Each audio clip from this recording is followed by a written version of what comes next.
Hello and welcome to the Live Streamer Backstage podcast. I'm Alec Johnson and this is a weekly show where I interview fellow live streamers to understand how they're using live streaming as a tool in their business and to discover the tech, the gear and the software that they use to produce great live shows. My guest today is Michelle Lawrence of LBC Branding. Michelle is an author, educator, live streamer and content creator who helps entrepreneurs stand out through personal branding so that they can make their mark in the world. I'm very lucky to have had the opportunity to get to know Michelle over the last year or so. And a lot of people look at my content and systems and processes and comment on the detail in them. Well, I can tell you that I certainly look up to Michelle in this respect. When it comes to systems and processes in detail, Michelle is on another level. Now, a moment ago, I mentioned that she helps entrepreneurs stand out through personal branding, but I'm going to flip the terminology around for a minute here because I think that also, as live streamers and content creators, we should all consider ourselves entrepreneurs with content distribution businesses. So then, as a content creator, personal branding is also everything. When you live stream, you are putting yourself out there for the world to see and for your audience to know who you are, what you stand for, and what you're all about. Personal branding gives you the opportunity to control how people see and perceive you, and it allows you to create an image that represents who you are as a person and what kind of value you want to deliver. Your personal brand is what sets you apart from other content creators and live streamers. It's what makes you unique and allows you to connect with your audience on a deeper level. When done correctly, by creating a strong personal brand, you'll be able to build a loyal fan base that will support you and your content and allow your business to grow. All sounds pretty obvious, right? But the implementation is something that a lot of people struggle with. So this is what we're going to be focused on today. And there really could be no better person to have this conversation with because Michelle is a published author and, amongst other things, just happens to have written the manual on this very topic with her book, The Mark Maker's Guide to Personal Branding. So without further ado, let's welcome my good friend, Michelle Lawrence. Hey, Michelle, how are you doing today? Hey, oh my goodness, I'm so excited to be here. Yeah, it's great to have you on the show. I mean, we speak so often anyway in our little Catch-22 group, but it's great to have you on the show finally. Oh my goodness, I'm so thrilled. I'm thrilled to be here. So perhaps you could, I know so much about you with our friendship and all the stuff that we've done in our little group together, but perhaps you could give those who maybe haven't had the pleasure of meeting you before, tell us a little bit about your sort of background and how you got into live streaming as well, perhaps that journey into live streaming and maybe branding as a whole. Oh my goodness, where do I start? All right. Well, thank you so much for that awesome introduction. But where do I start? I am a nurse. I'm a entrepreneur first. I've been an entrepreneur forever, and I happen to be in network marketing for a very, very long time, and I noticed that everyone was doing the same thing over and over and over again. And you're in a group, a sea of consultants doing all the same stuff. And it was so difficult to stand out. When I was younger, my mom, we did all kinds of stuff. I was very lucky in that I got the chance to travel the world when I was younger and be in different places and figure out what this entrepreneurial journey looks like for me. I used to sell all kinds of stuff. When I was as young as 12, where I was selling flowers in the market. And my mom was always a part of some network marketing, and every kind of marketing thing that you could think of, I did. But the one thing that was very, very annoying was all of the rules. Of course, yes, that's their brand and you kind of have to follow the rules, but then you're amongst a sea of other people doing exactly the same thing. And it was so difficult to stand out. And I've always been someone who marched by the beat of my own drum. So I didn't typically like to follow the rules, even though I did follow the rules because I got very far in all those companies. It was very annoying to try to stand out because you're amongst a whole bunch of other people that do exactly what you do. And it just didn't compute. So I started to figure a long time ago, okay, well, yeah, I got to figure out what it is about me that's so special and speak on that and bring that to the table, not yes, the thing that we all kind of had in common was whatever business du jour that was happening at the time. But it was more so, well, what makes you a different consultant? If I have a skincare facial with you, what's different about you? Hmm. Why is it going to be different when I have one with you? So I figured that out a long time ago. And so, that kind of is baked into my journey. Yeah, I mean, that's such a good point that, when you're doing stuff in a much larger organization and everyone is essentially representing the overall brand. So, being able to sort of set yourself apart from that. And then that also, I've seen this happen time and time again where somebody is working for an overall brand, but they have their own unique brand. It's very easy for them to actually jump to something else then as well, because they've then got their own unique sort of following that is specifically about them rather than them just being a sort of representative. So I think that also seems to be something that I've seen quite a lot of. Yeah, I noticed that was always something like the higher ups, the people who were at the top of the food chain in Hmm. those companies. There was always a spinoff of some kind, and then they, exactly what you said, turned in, basically birthed their own brand Hmm. based on the fact that they had to be different in some way. So I just took a page Uh-huh. out of their, just took a page out of their book. I'm like, oh, okay, yeah, this makes sense, Uh-huh. because it's difficult when you're one of many that do the same thing. So you have to be able to stand out, and you do it in different ways. It could be through your philosophy. It could be through something as simple as leopard print, but it could be anything, and it was one of those things that I had to figure out a long time ago, and it has served me well. Hmm. Before we dig too much deeper into branding, perhaps you could tell us a little bit about the live streaming side of stuff and how you actually got into live streaming. When did you start taking that on board as part of the whole process? Oh, that's a great question. So I was in one of these businesses.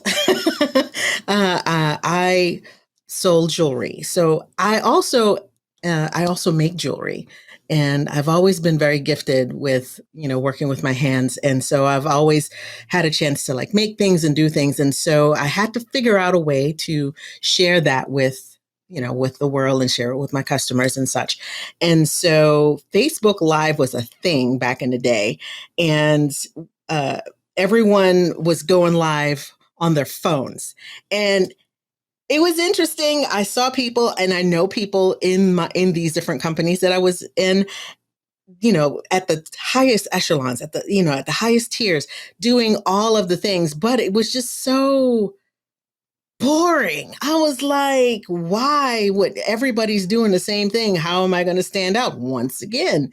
So I started live streaming, selling jewelry, sort of a QVC live shopping kind of way.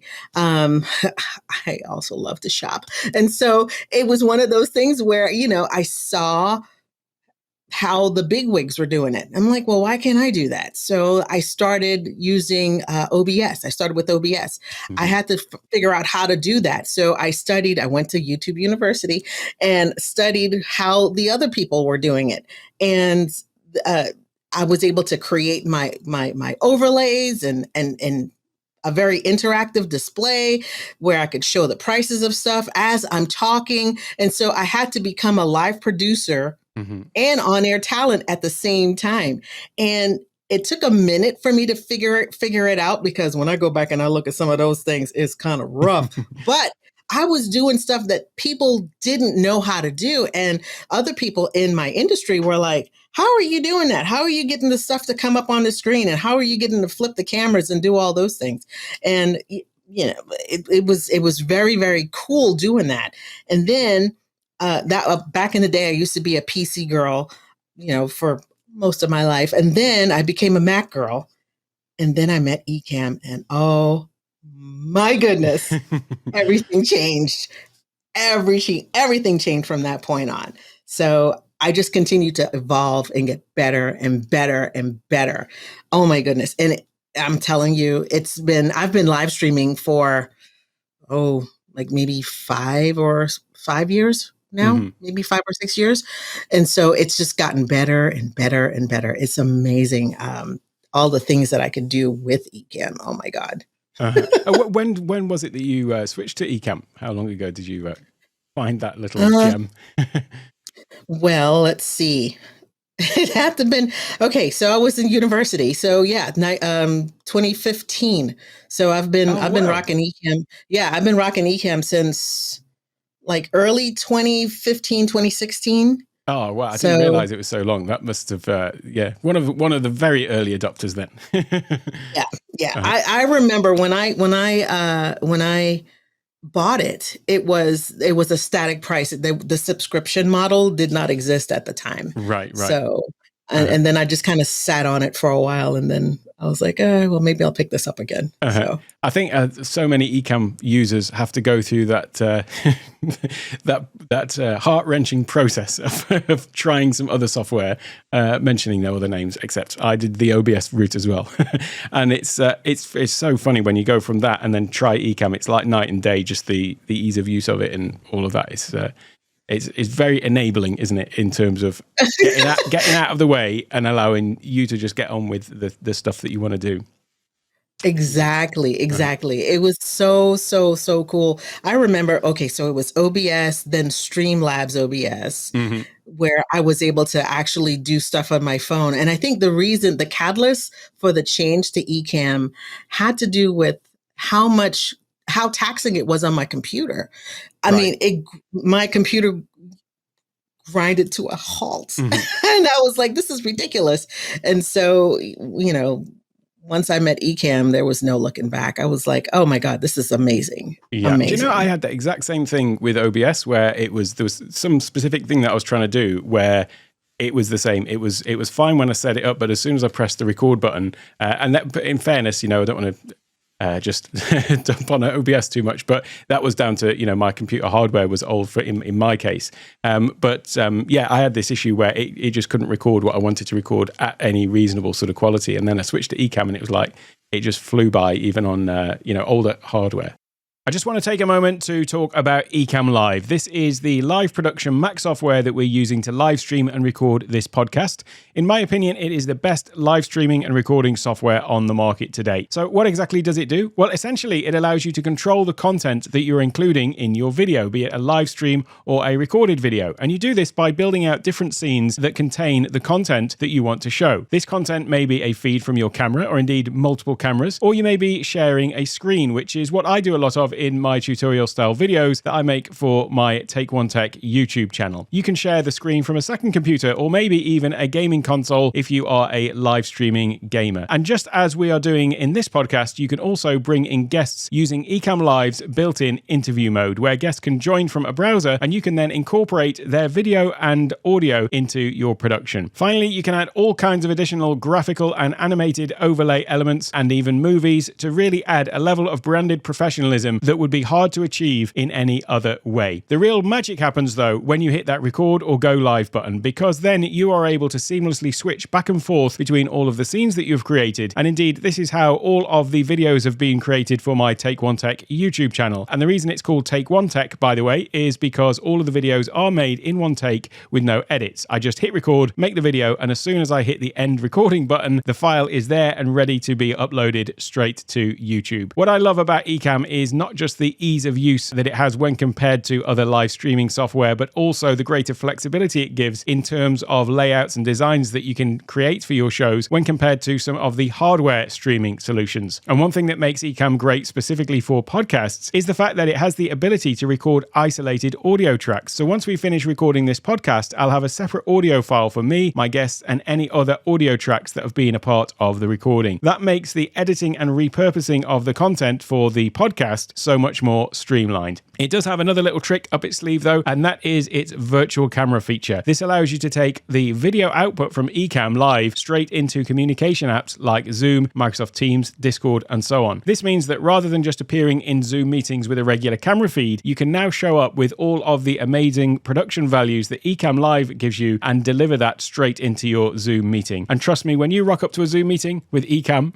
the other participants will be truly amazed. So whether for live live streaming, recorded video content, or to level up your Zoom game, I highly recommend you give Ecamm Live a go. You can get a free trial by going to takeonetech.io/ecamm. That's ECAMM, takeonetech.io/ecamm. And of course, you can find a link to that in the show notes as well. You will certainly not regret giving it a go. Now, let's get back to the show.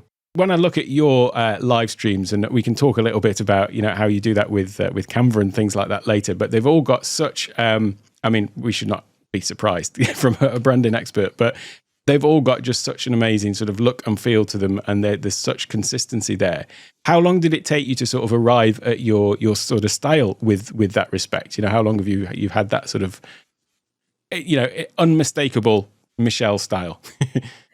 Well, oh my goodness. I'd say maybe we're going into my third year with this particular look.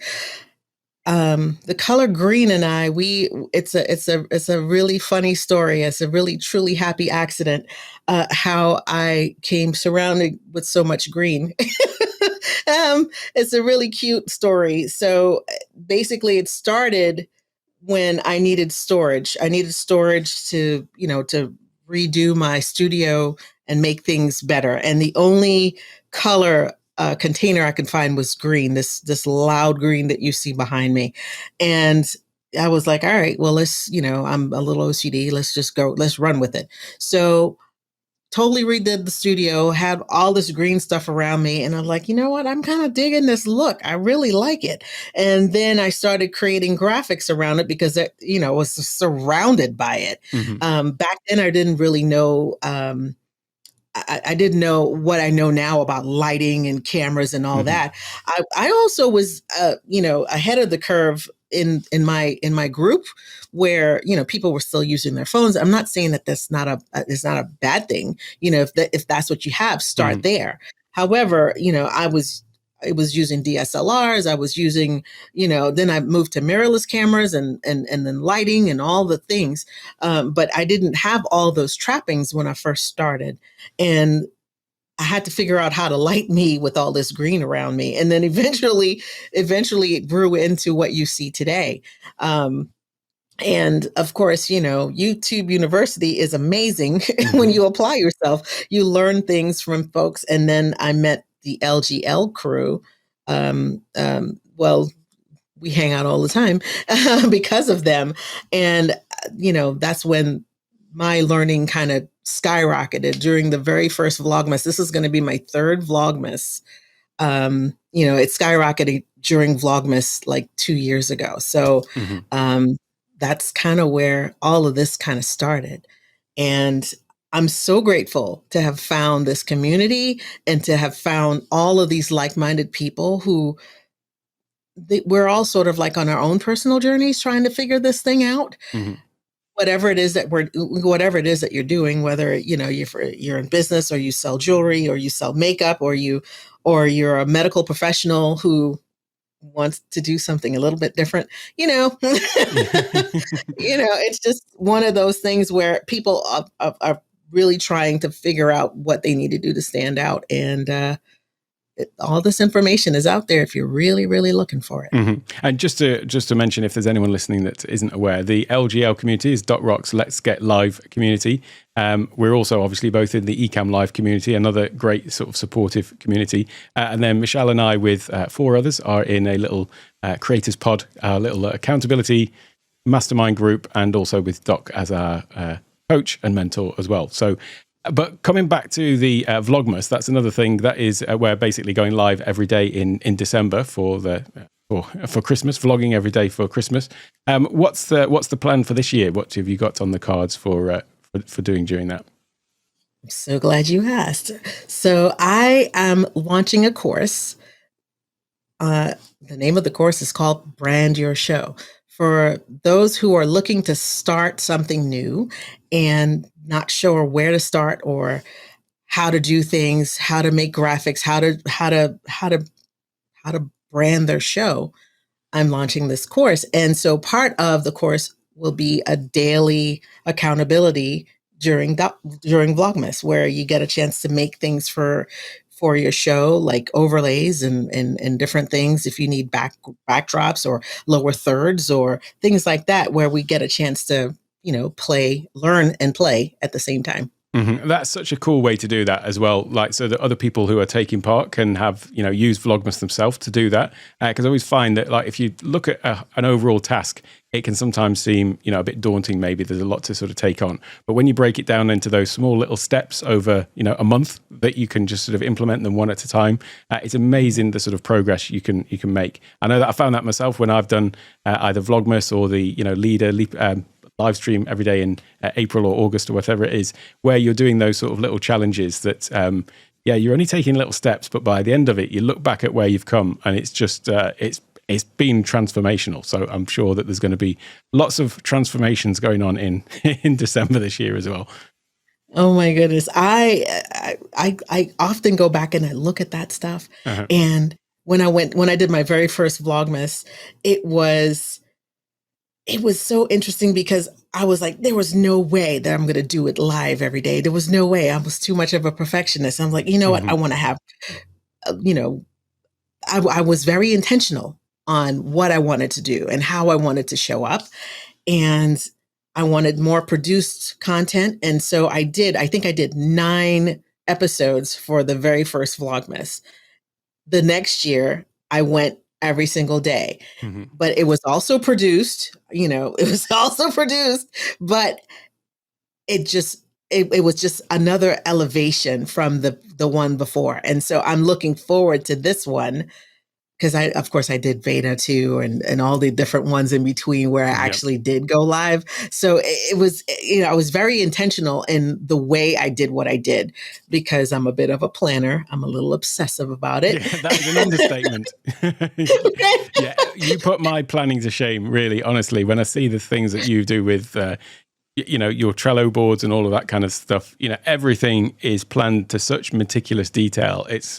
I really, I really look up to you in that respect. In terms of, I wish I could implement more of that level of detail in my stuff. I tend to have like frameworks, but I was just blown away. I think there was one particular class with Doc Rock where it was in one of our sort of Saturday sessions, and when you sort of just showed up, oh well, this is something I'm working on, and everyone's jaws were just like dropped and then you finish showing it off and everyone was just silent. It's like, right, nobody's got anything to say here except where can we get hold of this? How can we get this sort of template and that?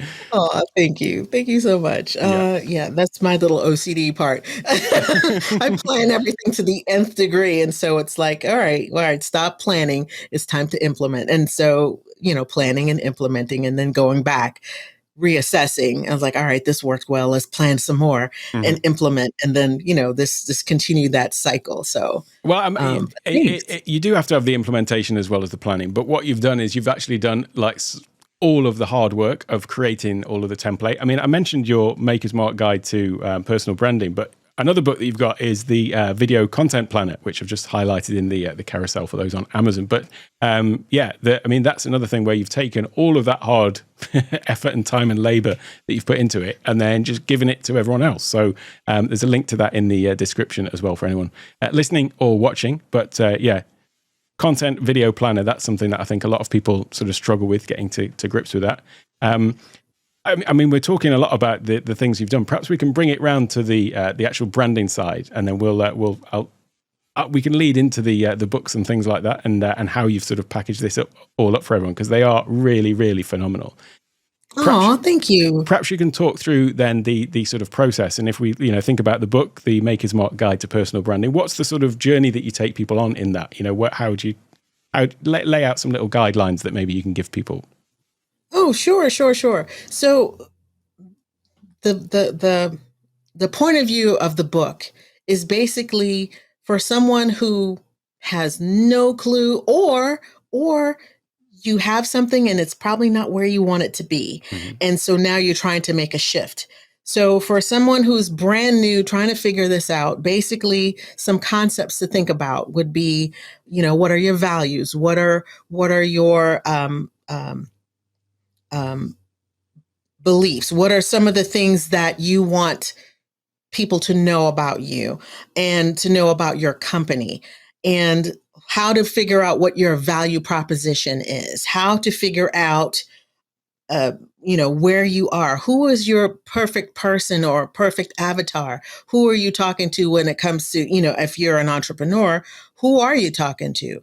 And would that person resonate with you? So this is sort of the rudimentary pieces of figuring these things out. I know other big businesses may have already figured that part out, but if you're brand new starting out, you might not have a clue as to where you want to go, and then how you want to get there. And so just figuring this part about yourself, my journey for personal branding was a discovery of self. It was a discovery of who I was. And so once I figured that out, I'm like, oh my goodness. Yeah, I mean, it sounds cliche, but you truly have to know who you are at your core, so that now when it's time to pour out and to give, it's like, oh, okay, well, this makes sense for me to do that. If I am this way on this platform, I wouldn't go out and do weird stuff on this platform because it's not congruent with who I am and what kind of values I have that I want to be able to share, or the brand that I represent, what value that brand has.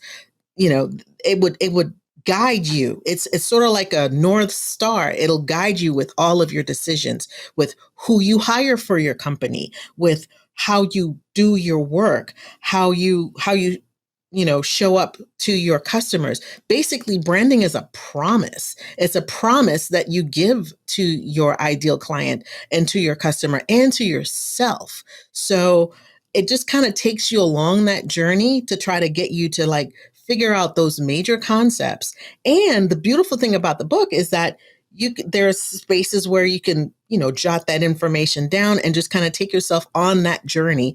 And you should go back and tweak this, like maybe once every 6 months, come back and reevaluate. Am I still on the same path?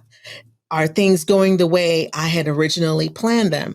Or do I have to pivot? Did something happen? Now, are we going to pivot this way because of something or whatever? So it's just a really great guideline to kind of take you from novice, from beginner to your next step. And then, for you to come back and reevaluate. I do this like maybe twice a year. Twice a year, I come back and I'm like, okay, all right, it's been 6 months. Have I accomplished the goals and things that I set out for myself? Did I represent the company, or did my company represent what it wanted to do in the last 6 months? And it's a way to kind of bring it back around. So it's like, all right, well, all right, I'm making some progress here. So I'm hoping that, that's helpful for someone who really haven't really thought about it, but it has been so helpful as a personal journey that I wanted to share that with others. Mm-hmm. You mentioned a couple of things there. First of all, this thing about either you know nothing about branding and you're just sort of coming in completely fresh. I think that a lot of people have got some information, which you also mentioned, but I think that the struggle, I know this is the case for me as well, is you might have some fragments of ideas, but it's not understanding how to put those all together into a cohesive a cohesive document, a cohesive format that actually takes you through the process. So I'm sure that there's some people coming, they've got some idea about their values or maybe their target audience and things like that. But what the book does is take people on that entire journey to actually put all of those things into place and also understand how they all need to work together as well. So that's just one thing it is really, you can be at any level and the book's still going to have be applicable. But also you mentioned about it covering sort of rudimentary things. And whilst these are rudimentary at their core, understanding your avatar and things like that, what isn't rudimentary is the level of detail that it goes into in actually taking you through on this process to evaluate that. So it's the same like, deriving complex formulas in mathematics. You end up with something that looks really simple, E equals MC squared, for example. But for sure, there is a whole load of really complex stuff that goes on prior to that to actually derive that. And so whilst you can distill your brand into something really, simple and unique at the end of the day, but there's a huge amount of process that goes into that. And I wonder if you can talk maybe a little bit about, we mentioned avatars, the way people should think about that, because I think that a lot of people maybe are too simplistic in the way that they think about that. I know that I was before you shared with me some ways to think about this. So what's one way that people can start thinking about their avatar? What even is an avatar? Well, think of an avatar as the person, as a person that you're trying to touch or to reach, right? The person you're trying to reach. So there, if you think of a person, if you think of this as a person, then you have to think about, okay, well, what type of person is it? Male, female? Here are some demographics about this particular person. They're, male, female. Are they married? Do they have kids? What's their age? Are they successful, or are they, what's their socioeconomic situation? What kind of books do they like? These are some, these are demographic stuff, like, age, are they married? All this other stuff. Now, psychographic stuff. What kind of books do they like? What are some of their pain points? What makes them happy? What are some of the things that frustrate and keep them up at night? How can what I have help solve their problems, right? So once you figure out who your avatar is, now I understand their frustrations. Now I understand how I can help that person, because now I know who that person is. And I have to create a persona for my avatar so that I'm like, oh, okay, I know exactly what keeps her up at night. And I have the solution that will help her with this specific problem.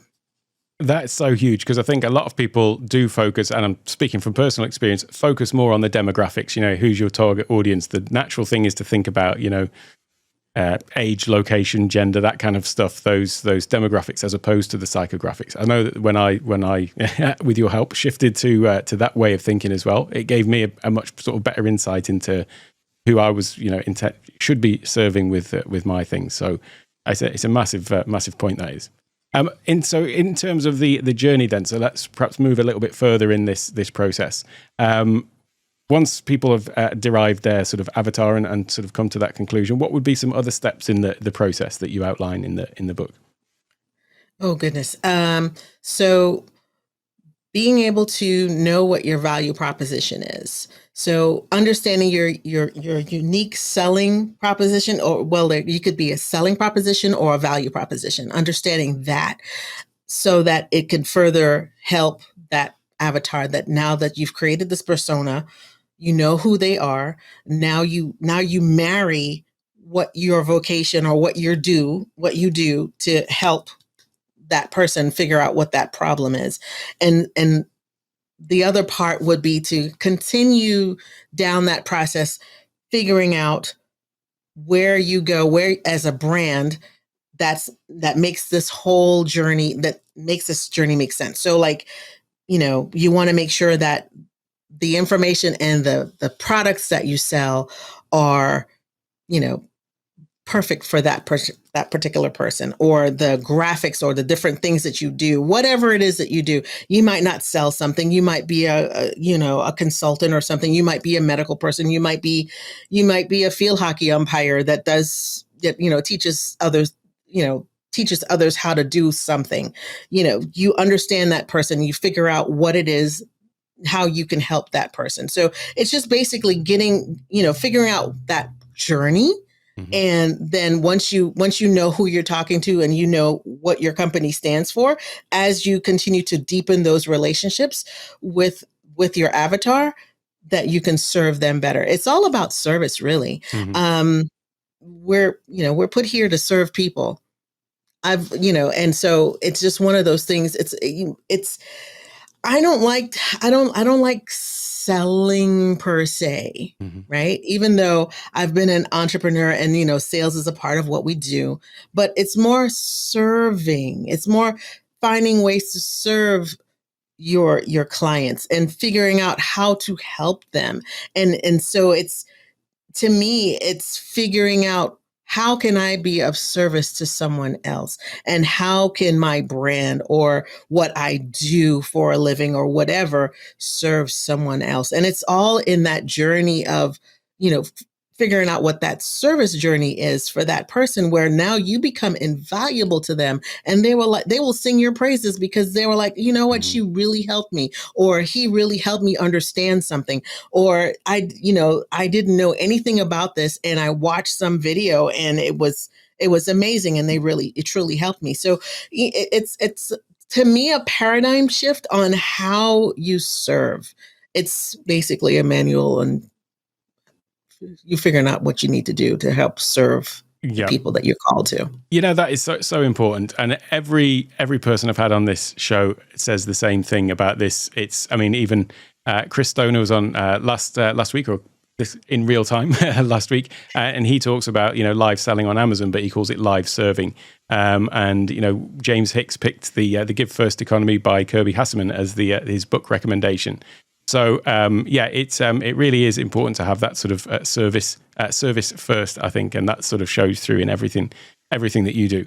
One of the things that you mentioned in there was about graphics, and we hadn't really touched on the sort of graphic side of branding. And I think that a lot of people, when we talk about branding, their immediate thought is you're talking about logos. A lot of people associate with, your brand is your logo and your brand colors.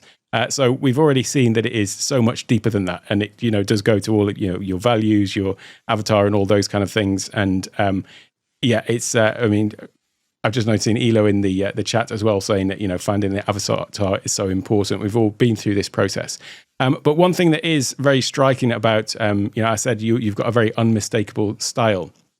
And I know that you talk about that in the branding book, and also the content planner as well. And you do a lot of work with Canva, and that's what enables you to, or the tool that you use, I should say, to have this consistent look and feel. What's your sort of thought process on that? Because wherever you see you online, you've got this consistent look and feel. How do you go about sort of creating something like that? Ooh, good question. So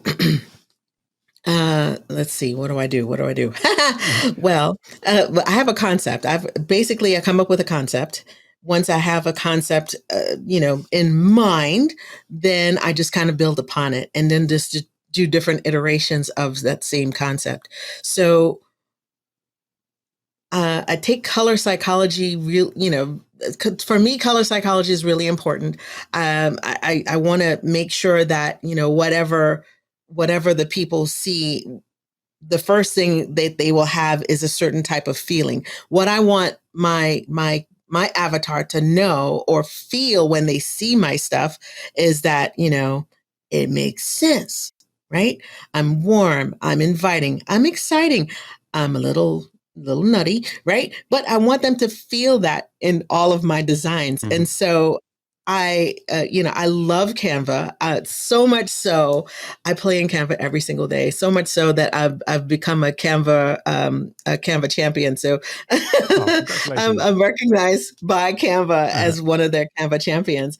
And so basically, I would look at the color psychology, figure out like what I want what I want to feel when I look at something. Is it something that's warm and inviting? Is it something that would incite action? Is it something that would get me to feel happy inside, and so I take those things into mind when I'm picking my colors.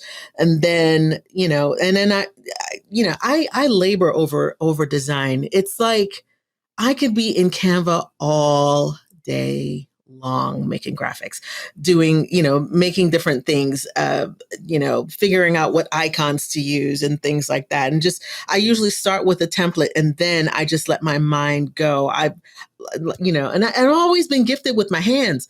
So I'm always drawing and sketching and putting things together. And Mhm. so, you know, it just is a thing. Well, it always works. I mean, that's the way that you do your live streams, where you've got a sort of a template for a format that you can drop in all of the things that you're going to be talking about in that particular show. Then thinking about your Instagram carousels, where you've got your series of images, and I love the way that you've created this methodology to actually repurpose the content and the ideas that you've got, as they could be frames in a live stream, or it could be in an Instagram carousel, for example, and you've got those different ways of working it, or it could just be a pure presentation.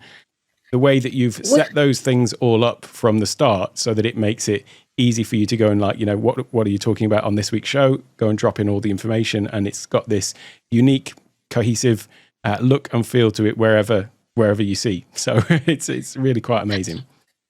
Well, that's part of my planning, and I do that in Trello. So part of my planning. So, it's all about, figuring out how to make your mark. And the word mark to me means something: mindset, authenticity, revenue, and knowledge. And I do that purposefully because everything that I do, I lead with mindset, right? And so I have to think about, okay, well, what type of feeling, once again, I'm trying to convey. And then also the mindset that I have with each design, or what I'm doing with that particular design. Then, of course, I got to bring my authenticity and my crazy, hey, I got this right here. Always going to have a little leopard in there. And, I bring my authenticity to it, whether it's, me being quirky or whatever, or, this print or the green, or whatever it is that makes it authentically mine. When I created the plan for my show, I always wanted to make sure that I had a situation where I could repurpose everything. So I started off with, I've created this particular template. I've showed you this before. So I created the template. And then, so from there, I know, okay, well, I need to make a video style piece that I could use as a promo. Then I could resize it and then do something and put it on Instagram. So now it's a square, and I could create, like a little, an infographic from that. And then I could resize it and turn it into a story or something, and take like slides of that, and then make each individual, pane something else that I could use. That, I have graphics for decades. I have enough stuff that I can use for decades. Yeah. And, just put it into something that could just automatically send out my message. And I have enough stuff for decades because of the planning that, the painstaking planning yeah, well, I did. I know how much time and effort has been gone into setting it up, and it again comes back to this thing, often the things that look really simple belie the sort of effort and dedication that has gone into actually creating them in the first place. So I know all that's gone into it. But I also like that you do so much in Canva, and that is your primary tool for creating all this, because obviously you're perfectly capable of doing these in all of these other tools that we've got at our disposal. I feel that I've limited myself by still being stuck in the Adobe ecosystem, because it's just something I've been using for so long. I really need to just sort of break away from that to dive into Canva, because I know lots of other people who have come from the Adobe side, the professional side of things, and come over to Canva, which actually is far easier and more powerful in many respects for the stuff that we're creating. But it's great that you've got the sort of Canva angle covered for all of the other creators in our space, because obviously seeing what you can do with it, and it works so well with Ecamm Live, with all the other platforms. It's a really great opportunity, I think, for people to dive into that, where they, if they're not used to creating graphics, you've really broken it down to make it so simple for them to do that. And I think, tell us a little bit about the course then, and what that actually incorporates, and what that gives people in this respect. Oh, thank you. So my course basically will help you figure out all the elements that you would need for your show. So the name of the course, it's going to be at brandyourshow.com. And it basically will help you figure out all those things. So like if you need overlays, if you need lower thirds, if you need, dynamic things, graphics and presentations and end screens and all these different things that you could create, to add interest to your show. Of course, think about what type of show you want to do. Some people don't even know what they want to do, right? Basically helping you along that journey. And so just like my book, I'm taking you along the journey from inspiration, ideation. Now we're creating stuff. Now we're working on structure, figuring out, okay, well, now that I have an idea, how am I going to structure this? And then putting it all together in the end and actually live streaming. Mm-hmm. So it will be, it's only going to be 5 days. However, that could be 5 years worth of information that you can build upon. Right. Well, and so I'll vouch for that because I know what's gone into it. So it's for sure you can have some transformational experiences in a weekend. So for sure in 5 days, you can really, really completely have a transformation in the way that you're presenting online. I think a lot of people come with an idea, that they've got, and then they find the tool Ecamm that they want to use to live stream with. But there is this whole missing side of it, which is, right, now what? How do I create the brand? How do I create the show? And then how do they get the practice? And I think it's such an awesome thing to sort of tie this all back into the Vlogmas thing we were talking about earlier. Somebody could come and do the course, get everything all set up, and then have Vlogmas as a way to actually practice it all. By the 1st of January, they'll be up and running and ready to, a total professional with all the pieces in place and a manual to guide them through it as well. There you go. See, I thought about it. You did, yeah. And then of course the video content planner as well to then figure out, okay, now you've got all the skills, the tools, and everything you need. It's like the last piece of the jigsaw is, okay, right now let's plan out content for the next 3 months. And there you go. See, that's all part of it. It's almost like you put a bit of thought into it, isn't it? See, I thought about it. I was thinking. Yeah, it's just perfect. It's like, I think it is a thing that people struggle with. Everyone's got something that they love to talk about in the content creation side of things. That's why they start doing it. But these are the areas I think that people have got a gap in their knowledge and expertise. So it's wonderful that you've created all of this stuff and sharing the benefit of all of the time and effort that you've put into to this, and learning from your journey as well. Thank you. Thank you. I'm so excited. This is, oh my goodness. This is my 3rd book that I'm birthing. Oh my goodness. And this one, I want to give birth to this one so bad, but it's coming. It's coming. Oh my God. I'm so excited. I cannot wait to share this with the world. Oh, I'm really, really looking forward to it. One of the other things that people, I think, when they come into this world, though, is the tech. So they maybe have got the message, and aside from the branding and content and all of that stuff, it is actually the tech. And there is a journey that people go on with that. So I always like to save a little bit of time at the end to talk about your studio setup. So if you're listening on audio, then you may want to come and check out the video for this part. But I'll just bring up, I've got some snaps of your studio space. Perhaps you can talk us through then what you've got in your studio, and talk us through some of the gear you've got here, and maybe also the evolution to this as well, because we all start somewhere and end up somewhere, and there's usually a journey we go on there as well. Well, I do admit that I do have gas, and that's gear acquisition syndrome. Oh my goodness. But yeah, this was definitely a journey for reals.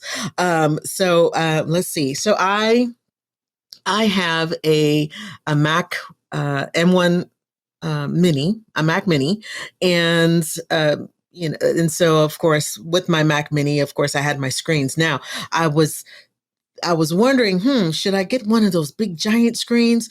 But no. I wanted 2 screens. I wanted one over here where I could do stuff over here, and then one over there as my program screen. I don't know. So I have 5 screens altogether. So this is what I look at. This is what I'm looking at right now. There's a teleprompter in front of me, which is, oh God, well, I gave you the Yeah, thingy. I you can't can even find remember. links to all of this is in the description or in the show notes, or if you're watching Perfect. live on Amazon, it's in the carousel. So Perfect. Perfect. And this Lilliput is the monitor that's in the teleprompter that you see in the image there. That is the newest piece. Well, one of the newer pieces to my setup. I used to have a little 7-inch monitor, but then everything was so small, and it's like, oh my God, I can't see anything. So I got a 10.1-inch monitor there, and so now it just fills the screen. I absolutely love that. And my monitors are like they're both 24-inch monitors side by side. And then, of course, my Rodecaster Pro, I have an RCP1, the first iteration of it. And so, I had gear acquisition syndrome when it came to like the new one, when everybody was jumping on the bandwagon. I'm like, you know what? My RCP1 is serving me well, and I'll rock with it for a little while longer, until, I don't know. But I love it. I absolutely love it. So, I have a Rodecaster Pro. That's my audio interface. And then the piece of resistance is that there are like 3 Stream Decks, 2 32s, and a 15 that are stacked together. And that is my run of show. That right there. Oh my goodness. I love that, because I can organize everything. Every single button, with the exception of 2, is filled with something. So, and you've designed, of course, in Canva, such beautiful icons for them as well. So yeah, it looks fantastic. You can't really see it thank even you. on the picture here, but when you see the actual the all the icons, they're works of art in themselves. Thank you. Thank you. Oh my goodness. That was so much fun. As a matter of fact, you know what? I I watched one of your streams. I'm like, how can I Michelleify that? And this and that's exactly what I did. So I got inspiration from one of your streams, and I was like, okay, yeah, let me put my stank on it. Let's see what that looks like. And yeah, this rack was born. And it's amazing. It's amazing because for me, it's like everything's there. It's at my fingertips, and I don't have to think about, oh my God, what's behind that key, because that was originally what had happened. What had happened was I had a mini. I started off with the little teeny tiny 6 button. I still, right, I still have my 6 key, and I remember I was on a live stream with some of our friends, and oh my goodness, I mean, the level of, oh my gosh, they were like cracking on me like nobody's business. They were like, "Where are you? Get out of here with that! Well, you can't do anything with that." And I'm like, "Yeah, I use that. I use it to this day." And so, like when I am editing, all the keys are mapped to this one hand. So if I'm editing, I use it in Final Cut Pro, and it's oh, okay, if I want to blade something, I want to do that, whatever. It's mapped to my hand. So it's like, all right, I can just use that to do that. But it's also now going to be a part of my mobile studio. So that's why I kept it. But these 32s, I love them. I love them so much because everything is spread out. And the problem with having like a small situation or one Stream Deck is that although you can do profiles and have like other things underneath it, I forget. I forgot what I had underneath there. So I was like, you know what? I just want them all spread out. So I love how you went from the little 6 button, and then everyone was teasing you about it. Okay, hold my beer, and then you got mission control in front of you with like the nicest icons anyone's ever seen. It's like, yeah, okay then. There you go. There you go. It's like, how you like me now? Okay. Oh my goodness. Oh my goodness. What other things have you got in the studio? Let me just pull up the other shot there. What's the camera that you're using at the moment? Let's see. So my camera is it's a A6100 with a Sigma 16 lens, and that's behind the teleprompter. It's all in that little hoodie thing there. And then I have a ZV-1 on the off to the side as a second shot.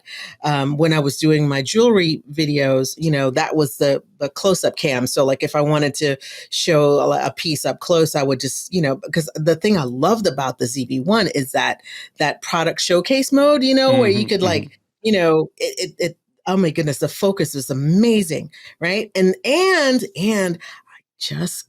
told you I had gas. I just got the ZV one F. Yes.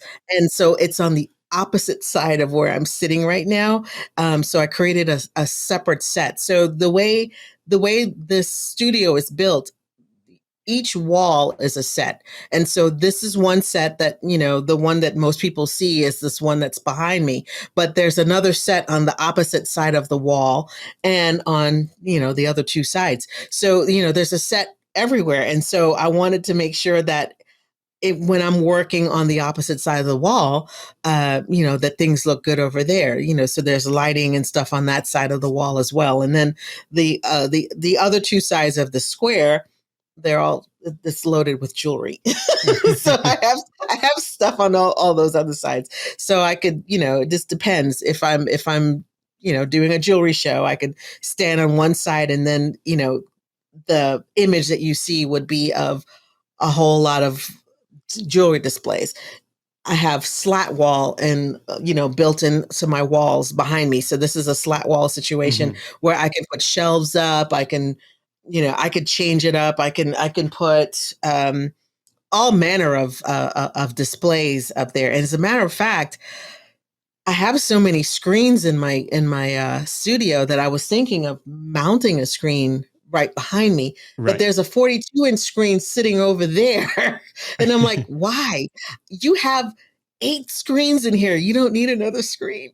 I'm looking at 2 screens here, the 2 screens on the back side of this, and then there are 2 other screens on the side over here and one over there. Yeah, I love the way that you've got the different zones in your studio, so that you have got those different use cases that you can have for it. And if you recording different kinds of content or whatever, just to have that sort of multi-use. I really need to think about doing something like that in here, because I've technically got a few more spaces that I could use, but I've just still got this one camera angle at the moment. But I might take a cue out of your book from that. Well, at the beginning, I don't know if I told you this, but there's 2 things that I've known all of my life. I know that I've been gifted with my hands, that I love to work with my hands, and that I'm called to serve women. So everything that I've done all my life, those 2 things were involved.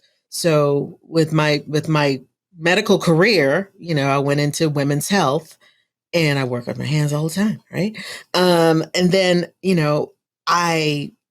I've always been gifted in making things and being able to like recreate things. And so in another life, I owned flower shops. I was a florist. In another life, we had a factory where I made garments and stuff like that. My family business, we had a factory.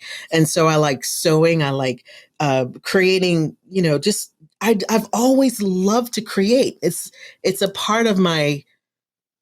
the part of my nature. So, so whether I'm designing a piece of jewelry, something as tiny as like tiny little seed beads where I would sew the beads together and to create something, or whether I'm making a graphic, or whether I'm making a floral piece for a wedding or whatever, it's just a part of who I am. And so, I wanted to be able to showcase all of those things, all the different sides of me. But at the same time, it's like, well, you got to pick a niche. You can't do everything. And I'm like, why? Why?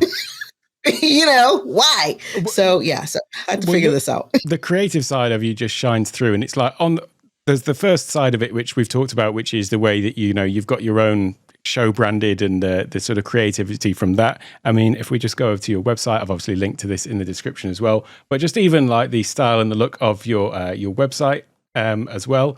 And then when it comes to your book, I mean, people think about books as being, okay, it's a book and it's got some writing in it and, I'm going to learn a lot from it. But actually, each page of your book is almost a work of art in itself as well. And it's the whole sort of look and feel inside of it. And I think it makes it a lot more engaging. Sometimes people pick up books and, they can be a little bit daunting sometimes if it's all just, text in them. But I really love the way in your book specifically, you have got this real sort of artistic flair all the way through it that makes it, I think, a lot more engaging to actually go through as a workbook. So, the Maker's Mark personal guide, for example, and the content planner as well. They've just got this, your stamp is just all over it in terms of what you were just talking about, your creativity and all of that. The works of art in and of themselves. Oh, thank you. Thank you so much. Thank you so much. Oh my gosh. I'm so like, I don't know. Speaking of books, I do also like to ask, if anyone's got a book recommendation, and obviously your two books are going to be right up there, and your third one about to come out as well. But you did just mention Atomic Habits. I would love to know what your what you got from that book, and tell us a little bit more about what that's all about. Oh my goodness, I love James Clear. So the main thing that I got from that book was, you can do a very small change that can affect a big change. Like, so, something as minute as 1%, if you change by 1% or you get better by 1%, it can have a beautiful effect as you go forward in the future. So it doesn't, you don't have to be like, oh my God, I have to change all this stuff. I got to do this. I got to do that. Just 1% every day, just 1%, get better by 1%. And so to me, it's like, okay, Michelle, that's something that I needed to hear, because I'm just like you, I'm a recovering perfectionist. I don't know if you know me, I am a little OCD. So I really want to make sure that everything is right and everything is a certain way. But it's like, no, I just need to change or get better by at least 1% every single day. So, it's the little things. It doesn't, that affect the big change. It's little things, changing one habit, a key habit that would then affect a bigger change in the end. So, that's one of the things that I absolutely love. And, oh my goodness, I have so many of them, but that's the current book that I am reading. I have a little bit more to finish it. That sounds like another great companion book to get, as well as your books and the course. That Atomic Habits is really sort of the whole ethos behind, things like Vlogmas and, coming back to those as well. That idea of, just making these small little incremental improvements along the way and getting these things sort of bedded in as habits and as skills as well. And that seems like the perfect place to wrap it all up on, that does, because now people know all they've got to do is buy the books, buy your course, and they'll be an absolute professional for the new year. Oh my God. Oh, yep. Just what he said. But seriously, I mean, I've been so inspired by seeing all the things that you've done, and I've learned so much from seeing the way that you've put all of these things together. As I say, I do really aspire to your level of attention to detail that you've done in everything that I've seen that you've done. It's just been it's been quite remarkable, really. That is something that I don't often see in other people at all. Oh, thank you. I signal you. And just finally, thanks so much for coming on. I know that we speak all the time in any case, but it's so nice to have you on the show and share your wisdom with all the fine folks watching and listening as well. I've left links to all of Michelle's stuff in the description and in the show notes as well. But perhaps, Michelle, where's the best place that you would want people to go to find you? And maybe you can talk about the best place to go for the course, crucially. The best place for the course will be brandyourshow.com. And Great. so if you go to brandyourshow.com, you'll be able to find all of the details right there. Nice stuff. Well, thanks again, Michelle. It's been a pleasure having you on. Thank you so much. It's truly been my pleasure. Of course, I'd talk to you any day. I'm like, you my homie, so I love it. We speak all the time anyway, but Cool. Well, thanks again, Michelle. And I shall just sign out by saying to everyone watching and listening on the replay, thanks so much for being here. Thanks for listening, watching, wherever you are. If you are listening on the audio podcast, by the way, you may want to check out the recording of this, which you'll find on my Take One Tech YouTube channel, because you really do need to see some of those behind the scenes shots that Michelle shared with us. Finally, if you would like to connect with Michelle, you can find all of her details in the show notes as well and in the description. And if you want to connect with me, you can find me at takeonetech.io, and there you'll find links to all of the things. So I'll see you next time with another great guest and another great conversation. Thanks for listening. Thanks for watching. I'll see you next time.